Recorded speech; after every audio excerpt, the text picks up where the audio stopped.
여러분, 잠깐 멈춰 보십시오. 지금 이 순간 당신은 행복하십니까? 쉽게 대답이 나오지 않으신다면 오늘 이 영상은 바로 당신을 위한 이야기입니다. 영상 시작 전 구독, 좋아요 부탁드립니다. 감사합니다. 시카고 대학교 심리학과 오이시 시게히로 교수가 쓴 인생은 행복으로 완성되지 않는다 라는 책이 있습니다. 제목을 처음 봤을 때 어떤 생각이 드셨나요? 행복으로 완성되지 않는다면 대체 무엇으로 완성된다는 걸까? 그 궁금증을 천천히 풀어드리겠습니다. 오늘 첫 번째 이야기는 우리는 왜 행복을 쫓을수록 더 외로워지는가입니다. 열심히 살았습니다. 젊을 때는 가족을 위해 몸을 갈았고, 중년이 되어서는 자녀를 위해 마음을 갈았고, 어느새 50이 넘어서는 그냥 하루하루를 버텨냈습니다. 그런데 이상합니다. 분명히 많은 것을 이뤘는데, 자식도 키웠고, 집도 마련했고, 어지간한 풍파는 다 견뎌냈는데, 막상 조용한 밤, 혼자 불 꺼진 거실에 앉아 있으면 가슴 한켠이 텅 빈 것 같습니다. 오늘 이 이야기는 그 텅 빈 자리가 왜 생겼는지에 대한 이야기입니다. 그리고 어쩌면 그 텅 빈 자리가 당신 잘못이 아니라는 이야기이기도 합니다. 잠깐 기억을 한번 되짚어 볼까요? 어렸을 때 부모님은 뭐라고 하셨나요? 공부 열심히 해서 좋은 대학 가야 행복하게 산다. 학교를 다닐 때 선생님은 뭐라고 하셨나요? 좋은 직장 얻어야 행복해진다. 결혼하고 나서 주변 어른들은 뭐라고 하셨나요? 애 낳아 키우는 맛에 사는 거야. 그게 행복이야. 그렇게 우리는 평생 행복을 향해 달렸습니다. 그런데 달리고 또 달리다 보니까 정작 내가 지금 행복한지 아닌지를 돌아볼 시간이 없었습니다. 오이시 교수는 이걸 꽤 흥미롭게 분석합니다. 현대 사회에서 행복은 이미 하나의 의무가 됐다고 합니다. 의무. 행복이 권리가 아니라 의무가 된 사회. 행복하지 않으면 뭔가 실패한 것처럼 느껴지는 사회. 내가 덜 노력한 것 같고, 내가 부족한 것 같고, 내가 잘못 살아온 것 같은 그 감각. 혹시 낯설지 않으신가요? 특히 우리나라는 이 감각이 유독 강한 나라입니다. 오이시 교수는 연구를 통해 아주 흥미로운 사실을 하나 발견했습니다. 계층이 고정된 나라, 태어날 때부터 어느 정도 자기 자리가 정해진 나라에서는 사람들이 행복에 대한 압박을 상대적으로 덜 느낀다는 겁니다. 기대가 낮으면 실망도 적습니다. 반면 노력하면 누구나 성공할 수 있다는 믿음이 강한 나라에서는 행복에 대한 압박이 훨씬 거세집니다. 나도 할 수 있는데, 나도 해야 하는데, 그런데 왜 아직인가? 이 질문이 사람을 조용히 갉아먹습니다. 우리나라가 딱 그런 나라입니다. 개천에서 용이 난다는 말을 믿으며 달려온 세대. 그 믿음이 추진력이 되기도 했지만 동시에 끝없는 비교와 자기 검열의 뿌리가 되기도 했습니다. 옆집 아이는 어느 대학 갔다더라. 동창 누구는 사업이 잘 된다더라. 후배 누구는 벌써 임원이 됐더더라. 그 말 한마디 한마디가 마음속에 조용히 쌓이다가 어느 날 밤 불 꺼진 거실에서 그 무게로 가슴을 짓누릅니다. 그런데 오이시 교수는 여기서 한 가지를 짚어냅니다. 행복을 너무 의식하면 오히려 행복에서 멀어진다는 겁니다. 심리학에서는 이걸 행복의 역설이라고 부릅니다. 꽃을 너무 자주 들여다보면 꽃이 시들고, 잠을 자려고 너무 애를 쓰면 오히려 잠이 달아나듯 행복을 향해 직접 달리면 달릴수록 행복은 뒷걸음질 칩니다. 왜냐하면 행복이란 건 목적지가 아니라 어떤 삶을 살 때 자연스럽게 따라오는 결과이기 때문입니다. 우리 주변을 돌아볼 때로 진짜 행복해 보이는 사람들을 떠올려 보십시오. 그 사람들은 나는 꼭 행복해야지 라고 이를 악물고 사는 사람이었나요? 아마 아닐 겁니다. 그들은 대부분 자기가 좋아하는 일을 하고 있었거나, 자기가 사랑하는 사람과 함께 있었거나, 아니면 아주 사소한 것에서 기쁨을 찾는 사람들이었습니다. 행복을 쫓은 게 아니라 그냥 살았더니 행복이 따라온 것입니다. 오이시 교수는 이 지점을 아주 중요하게 봅니다. 행복은 나쁜 게 아닙니다. 행복한 삶은 분명히 좋은 삶 중 하나입니다. 그런데 문제는 행복이 좋은 삶의 전부라는 착각입니다. 행복하지 않으면 내 삶이 실패한 것 같다는 그 착각. 그 착각이 지금 이 시대 수많은 사람들을 밤마다 텅 빈 가슴으로 거실에 앉아 있게 만드는 겁니다. 50을 넘기고 60을 바라보는 나이가 됐을 때 문득 이런 생각이 드는 분들이 있습니다. 나는 뭘 위해 이렇게 달려왔지? 내가 원했던 삶이 이건가? 이 질문이 떠오를 때 많은 분들이 스스로를 탓합니다. 내가 뭔가 잘못 산 건 아닐까? 내가 좀 더 잘했어야 했는데. 그런데 오이시 교수는 말합니다. 그 공허함은 당신이 실패해서 생긴 게 아닐 수 있다고. 오히려 그 공허함은 행복만이 좋은 삶이라고 믿어온 사회가 만들어낸 것일 수 있다고. 좋은 삶이란 행복한 삶 하나만이 아닙니다. 의미 있는 삶. 살면서 한 번쯤은 이 말을 가슴에 품고 살아오셨을 겁니다. 행복보다는 의미가 중요하지. 뭔가 가치 있는 일을 해야 진짜 삶이지. 그런데 정작 의미 있는 삶이란 무엇인지, 그리고 왜 우리는 그것을 찾지 못했다고 느끼는지, 오늘 그 이야기를 함께 해보려 합니다. 1챕터에서 우리는 행복의 함정에 대해 이야기했습니다. 행복을 너무 의식하면 오히려 행복에서 멀어진다는 이야기였죠. 그렇다면 자연스럽게 이런 질문이 떠오릅니다. 행복이 전부가 아니라면 대체 좋은 삶이란 무엇인가? 이 질문에 많은 철학자들과 심리학자들이 오래전부터 한 목소리로 내놓은 답이 있습니다. 바로 의미 있는 삶입니다. 듣자마자 고개가 끄덕여지지 않으신가요? 맞아. 행복보다는 의미가 중요하지. 뭔가 가치 있는 일을 해야 진짜 삶이지. 아마 많은 분들이 그렇게 느끼셨을 겁니다. 그런데 여기서 잠깐, 의미 있는 삶이라는 말, 들을 때는 그럴듯한데 막상 나에게 적용하려면 어딘가 막막하지 않으신가요? 의미 있는 삶을 살려면 대체 어떻게 해야 하는 걸까요? 이 질문을 스스로에게 던져본 순간 많은 분들이 비슷한 느낌을 받습니다. 왠지 거창해야 할 것 같다는 느낌, 뭔가 대단한 일을 해야 할 것 같다는 느낌, 세상을 바꾸거나 누군가를 구하거나 역사에 이름을 남기거나 그래야만 의미 있는 삶이 아닐까 하는 생각. 오이시 교수는 인생은 행복으로 완성되지 않는다에서 바로 이 지점을 정면으로 파고듭니다. 의미 있는 삶을 이야기할 때 철학의 역사는 꽤 오래됐습니다. 고대 그리스 스토아 철학자들은 좋은 삶이란 감정에 휘둘리지 않고 이성으로 자신을 다스리며 공동체에 기여하는 삶이라고 했습니다. 로마 황제 마르쿠스 아우렐리우스는 스스로를 철저히 절제하며 국가를 위해 헌신했습니다. 수천 년이 지난 지금도 많은 사람들이 그를 훌륭한 삶의 모범으로 꼽습니다. 그런데 솔직히 말씀드려볼까요? 황제처럼 살 수 있는 사람이 얼마나 될까요? 역사에 이름을 남길 수 있는 사람이 몇이나 될까요? 우리 대부분은 그냥 평범한 사람입니다. 평범하게 태어나서 평범하게 일하고 평범하게 늙어가는 사람들입니다. 그렇다면 우리의 삶은 의미가 없는 걸까요? 아닙니다. 절대 그렇지 않습니다. 오이시 교수는 말합니다. 의미 있는 삶에 대한 가장 큰 오해가 바로 거기 있다고. 의미는 거창한 데서 오는 게 아니라는 겁니다. 생각해 보십시오. 평생 한 가게를 지키며 동네 사람들에게 따뜻한 밥 한 끼를 내어준 식당 주인, 아무도 알아주지 않아도 매일 새벽 골목을 쓸어온 환경미화원, 자식들 뒷바라지하느라 자신의 꿈을 접었지만 그 자식들이 씩씩하게 세상을 살아가는 것을 보며 흐뭇해하는 부모. 이 삶들이 의미 없는 삶인가요? 아무도 그렇게 말할 수 없습니다. 그런데 이상하게도 당사자들은 스스로 그렇게 생각하는 경우가 많습니다.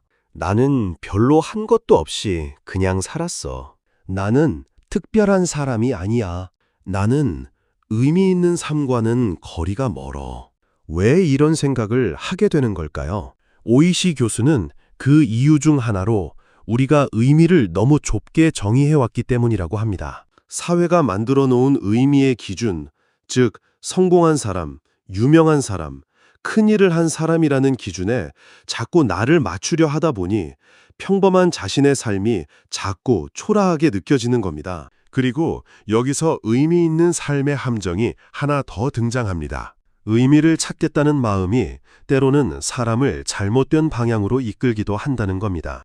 내가 옳다고 믿는 것에 지나치게 몰입한 나머지 주변 사람들을 힘들게 하는 경우, 의미라는 이름 아래 자신을 혹독하게 몰아붙이다가 정작 소중한 사람들과의 관계를 잇는 경우, 거대한 신념을 위해 작은 일상의 행복을 모두 희생해버리는 경우, 의미를 쫓는 삶도 잘못 가면 또 다른 함정에 빠질 수 있다는 겁니다. 그렇다면 대체 어쩌라는 걸까요? 행복만 쫓으면 함정이고 의미를 쫓아도 함정이라면 우리는 무엇을 향해 살아야 하는 걸까요? 오이시 교수는 여기서 아주 중요한 말을 합니다. 행복한 삶과 의미 있는 삶, 이 두 가지가 좋은 삶의 전부가 아니라는 겁니다. 지난 30년간 심리학계가 이 두 가지 삶을 연구하는 동안 조용히 간과되어 온 세 번째 삶이 있다고 합니다. 그리고 그 세 번째 삶이야말로 50을 넘긴 우리 세대에게 가장 절실하게 필요한 개념일지도 모릅니다. 그 세 번째 삶이 무엇인지는 본격적으로 이야기하겠습니다. 지금까지 살아오면서 당신이 가장 뿌듯했던 순간은 언제였나요? 그 순간이 꼭 대단한 일이 아니어도 괜찮습니다. 누군가에게 따뜻한 말 한마디를 건넸던 순간도, 아무도 없는 새벽에 혼자 무언가를 해냈던 순간도 괜찮습니다. 그 기억을 잠시 가슴속에 꺼내 두십시오. 그 기억이 사실은 당신이 생각하는 것보다 훨씬 더 의미 있는 삶의 조각이었을 수 있습니다. 지난 이야기에서 이런 말씀을 드렸습니다. 행복만 쫓으면 함정이고 의미를 쫓아도 함정에 빠질 수 있다고. 그렇다면 대체 좋은 삶이란 무엇이냐고 물으셨을 겁니다. 오늘은 바로 그 답을 드리려 합니다. 그런데 시작하기 전에 딱 한 가지만 먼저 여쭤보겠습니다. 살면서 예상치 못한 일이 일어났을 때 처음에는 당황스럽고 힘들었는데 나중에 돌이켜보니 오히려 그 일이 내 인생에서 가장 값진 경험이었다. 그런 순간이 있으셨나요? 아마 한 번쯤은 있으셨을 겁니다. 그 순간이 바로 오늘 이야기의 핵심입니다. 오이시 교수는 30년간 행복과 의미라는 두 가지 삶을 연구하는 심리학계를 지켜보면서 이런 의문을 품었습니다. 이 두 가지만으로 과연 좋은 삶을 다 설명할 수 있는가? 행복하지도 않고 거창한 의미를 찾지도 못했지만 그럼에도 불구하고 무언가 충만하고 온전해 보이는 삶들이 있다. 그 삶들은 어떻게 설명할 것인가?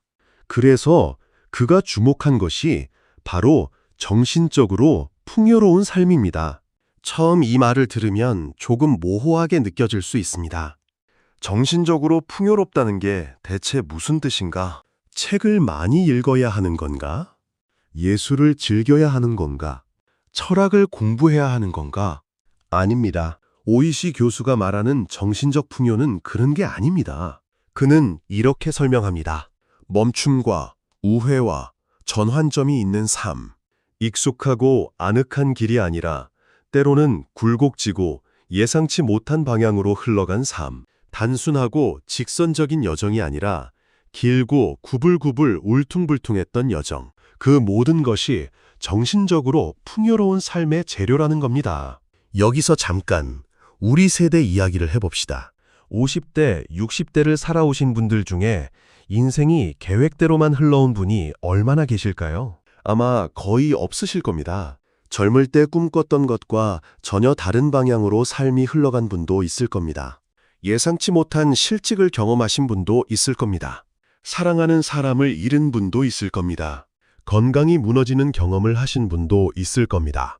믿었던 사람에게 배신당한 분도 있을 겁니다. 그 순간들이 얼마나 힘드셨을지 감히 다 헤아릴 수 없습니다. 그런데 오이시 교수는 말합니다. 바로 그 순간들이 당신의 삶을 정신적으로 가장 풍요롭게 만든 순간들일 수 있다고. 이게 무슨 말인지 좀 더 구체적으로 설명드려 보겠습니다. 오이시 교수는 연구를 위해 아주 독특한 자료를 활용했습니다. 신문에 실리는 부고기사, 즉 돌아가신 분들의 삶을 기록한 짧은 글들을 수천 건 모아서 분석했습니다. 미국이나 유럽의 지역신문에는 유명인이 아니더라도 동네 할머니, 평범한 직장인, 작은 가게 주인의 삶이 부고로 실립니다. 그 글에는 그 사람이 어떤 삶을 살았는지, 주변 사람들이 그를 어떻게 기억하는지가 담겨 있습니다. 오이시 교수는 이 수천 건의 부고 기사를 분석하면서 행복한 삶, 의미 있는 삶, 그리고 정신적으로 풍요로운 삶을 살다던 사람들의 패턴을 찾아냈습니다. 그 결과가 놀라웠습니다. 세 가지를 모두 가진 사람은 100명 중 2~3명에 불과했습니다. 하지만 더 중요한 발견이 있었습니다. 세 가지 중 하나만 가진 삶을 산 사람들도 주변 사람들은 하나같이 그 삶을 온전하고 아름다운 삶이었다고 기억했다는 겁니다. 행복하게 살다간 사람도, 의미 있게 살다간 사람도, 그리고 수많은 굴곡과 경험 속에서 정신적으로 풍요롭게 살다간 사람도, 그 누구의 삶도 덜 훌륭하거나 덜 가치 있지 않았습니다. 그런데 이쯤에서 이런 생각이 드실 수 있습니다. 정신적으로 풍요로운 삶을 살려면 결국 많이 겪어야 하는 거 아닌가? 고생을 많이 해야 하는 건가? 그렇다면 고생스럽게 산 사람이 더 좋은 삶을 산 건가? 그건 아닙니다. 오이시 교수가 강조하는 건 고난 그 자체가 아닙니다. 그 고난을 어떤 시선으로 바라보느냐입니다. 굴곡진 경험들을 내 삶을 망친 것으로 볼 것인가? 아니면 내 삶을 깊고 풍부하게 만든 것으로 볼 것인가? 그 관점의 차이가 정신적 풍요를 결정한다는 겁니다. 여기서 오이시 교수는 아주 인상적인 사례를 하나 소개합니다. 노벨상을 받은 한 심리학자가 말년에 이런 질문을 받았습니다. 당신의 삶은 행복했습니까? 의미 있었습니까? 그 학자는 잠시 생각하더니 이렇게 대답했습니다. 내 삶은 흥미로웠습니다. 행복했다도 아니고 의미 있었다도 아니었습니다. 흥미로웠다. 그 학자는 유대인이었습니다. 2차 세계대전 당시 개토에 갇혀 죽음의 문턱까지 갔고 아버지와 함께 수용소에 끌려가는 고난을 겪었습니다. 천신만고 끝에 미국으로 건너와 맨바닥에서 학문을 시작했습니다. 그 모든 굴곡을 겪고도 그는 자신의 삶을 흥미로웠다고 표현했습니다. 이 한마디가 정신적으로 풍요로운 삶이 무엇인지를 가장 잘 설명해 줍니다. 행복하지 않아도 큰 의미를 찾지 못해도 내 삶이 참 다양하고 흥미로운 경험들로 채워졌다고 느낄 수 있다면 그것으로 충분히 좋은 삶이라는 겁니다. 이제 다시 처음 질문으로 돌아가 보겠습니다. 살면서 예상치 못한 일이 일어났을 때 처음에는 힘들었는데 나중에 돌이켜보니 오히려 그 일이 내 인생에서 가장 값진 경험이었다. 그런 순간이 있으셨나요? 그 순간이 바로 당신의 삶이 정신적으로 풍요로웠다는 증거입니다. 정신적 풍요는 멀리 있지 않습니다. 이미 당신의 삶 안에 있었습니다. 다만 그것을 풍요라고 부를 줄 몰랐을 뿐입니다. 자, 그렇다면 이제 가장 현실적인 질문을 드릴 차례입니다. 정신적으로 풍요로운 삶이 좋다는 건 알겠습니다. 그런데 50이 넘은 지금, 이미 많은 것이 굳어버린 것 같은 지금, 과연 내가 뭘 바꿀 수 있을까요? 혹시 이런 생각이 드셨나요? 지금 이 자리에서 당신의 삶을 다시 가꾸는 법, 오늘은 그 이야기를 드리려 합니다.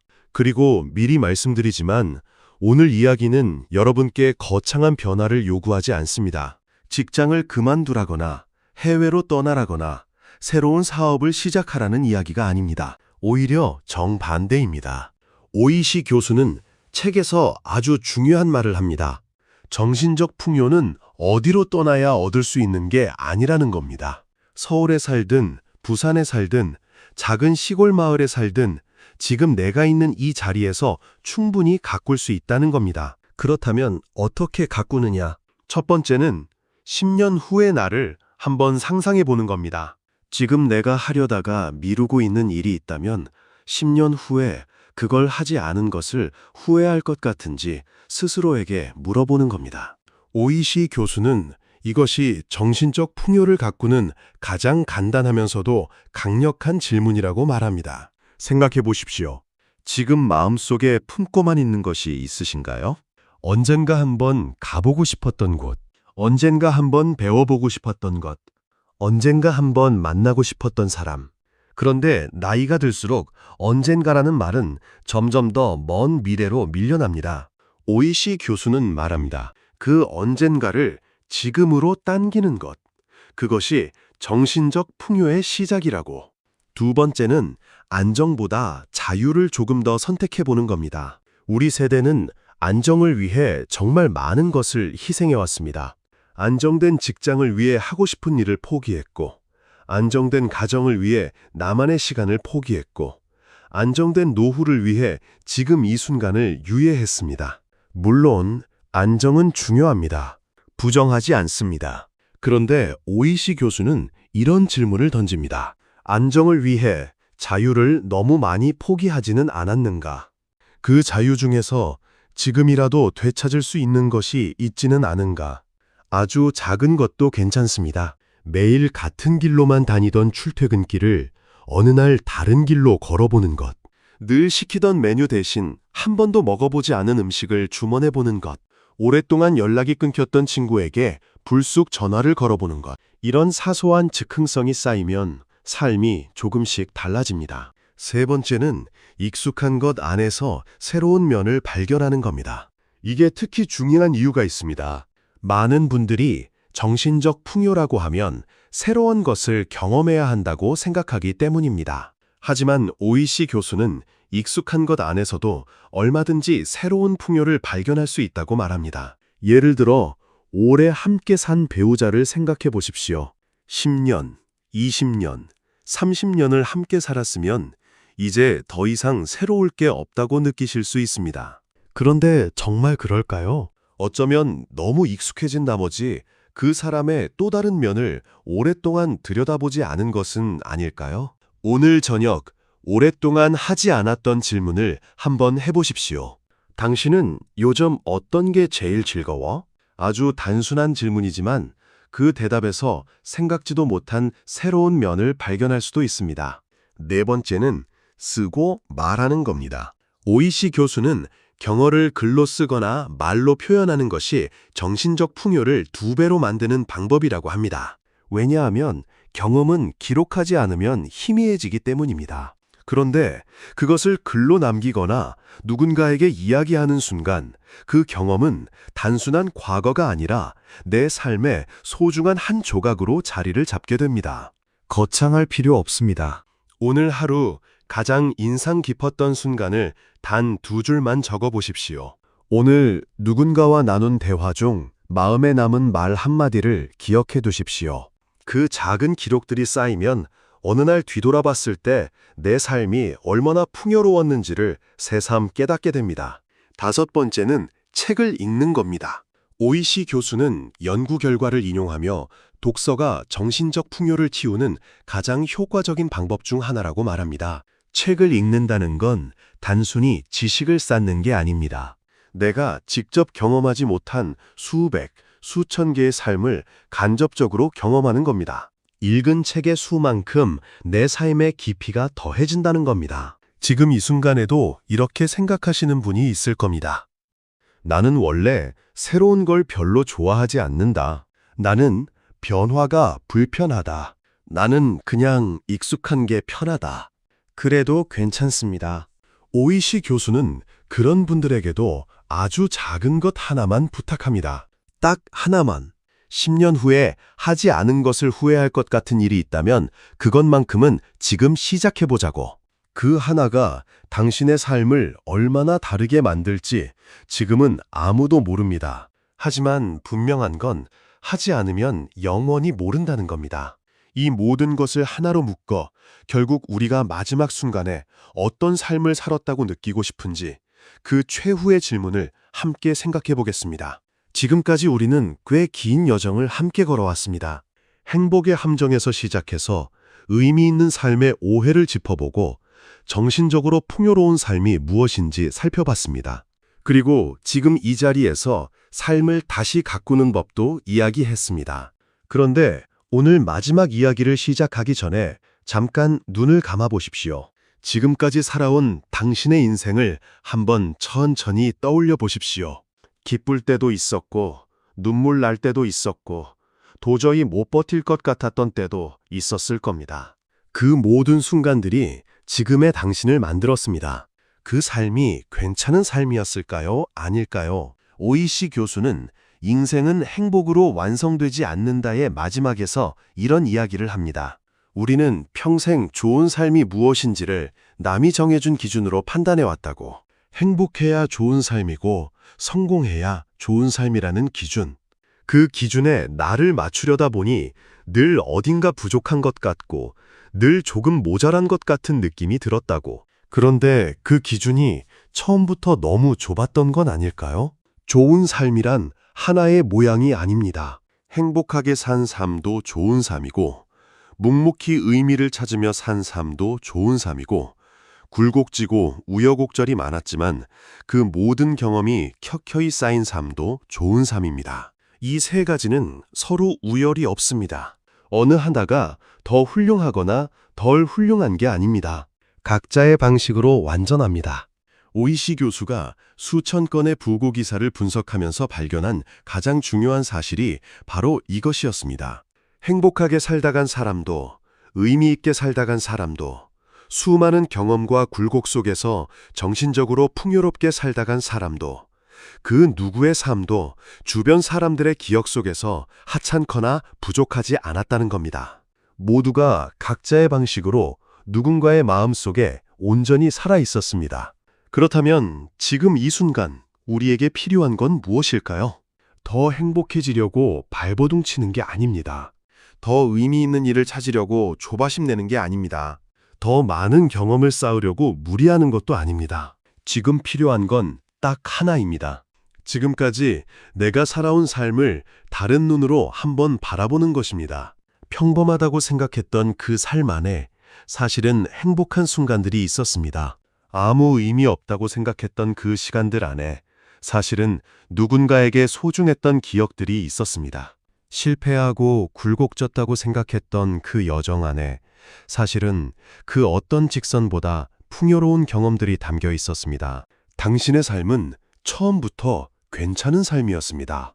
다만 그걸 괜찮다고 인정해줄 틈이 없었을 뿐입니다. 오이시 교수는 마지막으로 이런 말을 남깁니다. 삶의 마지막 순간, 눈을 감기 직전에 가장 행복한 사람은 완벽하게 행복했던 사람도, 위대한 의미를 남긴 사람도 아닐 수 있다고. 오히려 이만하면 참 다양하고 흥미로운 삶이었다. 그렇게 고개를 끄덕일 수 있는 사람이 가장 평온하게 눈을 감는다고. 그 고개 끄덕임을 위해 지금부터라도 늦지 않았습니다. 10년 후에 후회할 것 같은 일이 있다면 지금 시작해 보십시오. 오랫동안 하지 않았던 사소한 자유를 하나씩 되찾아 보십시오. 익숙한 것 안에서 새로운 면을 발견해 보십시오. 그리고 오늘 하루 단 2줄이라도 적어 보십시오. 그 작은 것들이 쌓여서 언젠가 당신이 뒤돌아봤을 때 참 흥미로운 삶이었다고 말할 수 있는 날이 올 겁니다. 인생은 행복으로 완성되지 않습니다. 행복과 의미와 풍요로운 경험이 각자의 자리에서 어우러질 때, 그때 비로소 삶은 온전해집니다. 그리고 그 온전함은 누가 만들어주는 게 아닙니다. 지금 이 자리에서 당신 스스로가 만들어가는 겁니다. 오늘 이 이야기가 마음에 와 닿았다면 구독과 좋아요 부탁드립니다. 다음에도 삶을 다른 눈으로 바라볼 수 있는 이야기로 찾아오겠습니다. 감사합니다.